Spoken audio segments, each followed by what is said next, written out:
नमस्कार दोस्तों, जय सिया राम। आज हम संख्या पत्ति के अंतर्गत दो चीजें पढ़ेंगे। एक तो भाज्य संख्या और एक अभाज्य संख्या। हमें ये कन्फ्यूजन रहता है कि कौन सी संख्या भाज्य होती है, कौन सी अभाज्य होती है। सबसे छोटी अभाज्य संख्या कौन सी है? 0 और 1 न तो भाज्य होता है और न ही अभाज्य। ऐसा क्यों होता है? ठीक है ना। इसके बारे में आज हम क्लियर करते हैं। अगली 5 मिनट में आप देखिए। सबसे पहले जैसे हम पढ़ते हैं एक नंबर पर भाज्य संख्या।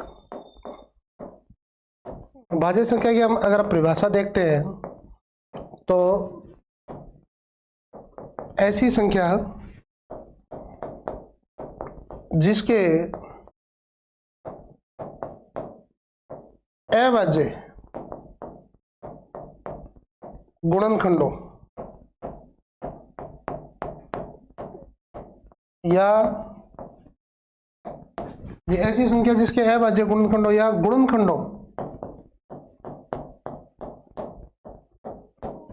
की संख्या 2 से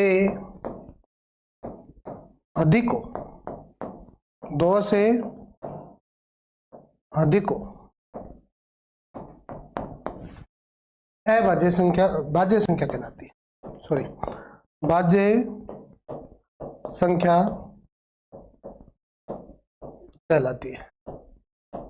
तो देखो बच्चों, ऐसी संख्या जिनके अभाज्य गुणनखंडों या गुणनखंडों की संख्या 2 से अधिक हो, 2 से अधिक हो, भाज्य संख्या कहलाती है। उदाहरण के लिए जैसे हम पढ़ते हैं तो सबसे छोटी जो भाज्य संख्या होती है वो होती है 4।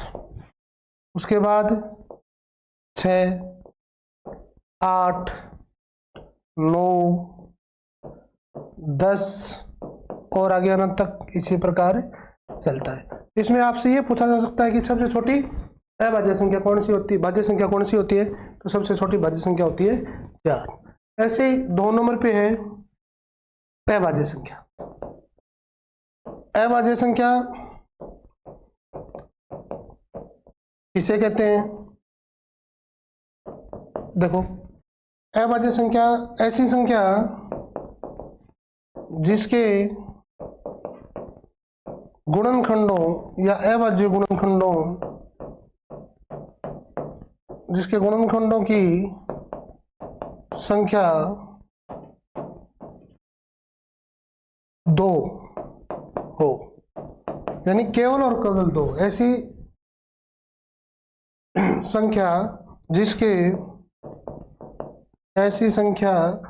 जिसके गुणनखंडों की संख्या 2 हो, वह संख्या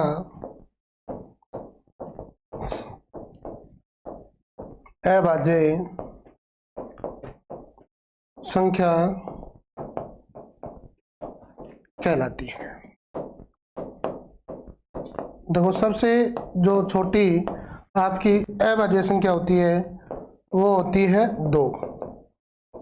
उसके बाद 3, 5, 7 इत्यादि ऐसे ही चलता रहता है। देखो, 2 एक ऐसी सम संख्या होती है जो अभाज्य होती है और सबसे छोटी अभाज्य संख्या होती है। इसके अलावा जो सम संख्याएं होती हैं वो सभी भाज्य संख्याएं होती है। अब हमने पढ़ा कि ऐसी संख्याएं जिनके गुणनखंडों की संख्या 2 से अधिक हो वो भाज्य संख्याएं होती है।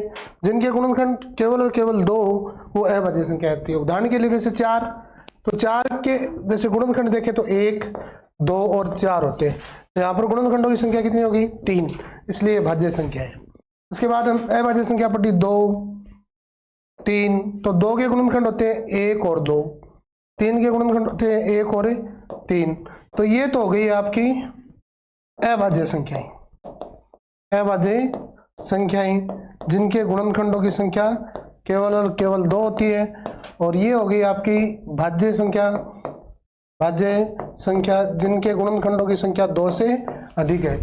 अब अपन एक चीज नोट करके लिख सकते हैं कि एक जैसे एक 0 और 1, 0 और 1 न तो भाज्य संख्या होती है और न ही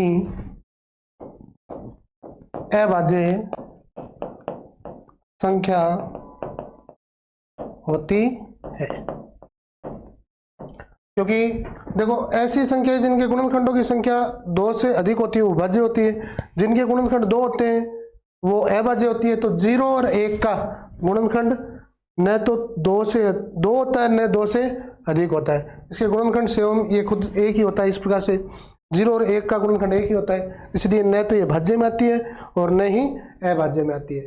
तो भाज्य संख्या जिनके गुणनखंडों की संख्या 2 से अधिक हो, सबसे छोटी भाज्य संख्या 4। अभाज्य संख्याएं जिनके गुणनखंडों की संख्या केवल और केवल 2 हो, सबसे छोटी अभाज्य संख्या 2।